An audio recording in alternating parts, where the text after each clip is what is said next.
Here's a tough question for all you leaders out there. Where in your life are you avoiding conflict? Is it with somebody at work, like your boss or a team member? Maybe it's with somebody in your family, like your spouse or partner. Maybe it's a friend.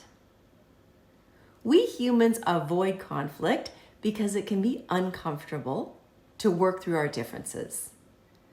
We hate the emotional friction that comes with conflict, and we're worried about not being liked, rocking the boat, or making the relationship worse.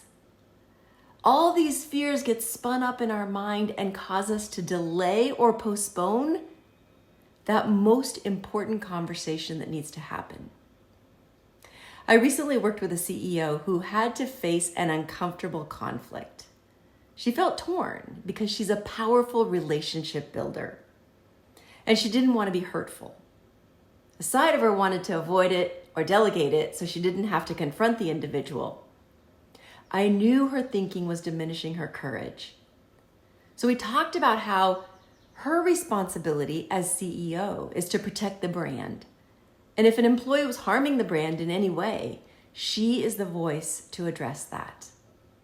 This conversation gave her a different way to think about conflict, where she didn't see herself as the bad guy, but rather as the advocate for the integrity of the brand. She owned that responsibility and found the courage to address the conflict in a way that was respectful but firm. The outcome was a win-win for everybody. I encourage you to address any conflict you're facing sooner rather than later, because the longer you wait, the more your thoughts and fears will derail you. In fact, 9 times out of 10, conflict resolution is going to be way easier than you think. Take the risk and have the conversation you know needs to be had today.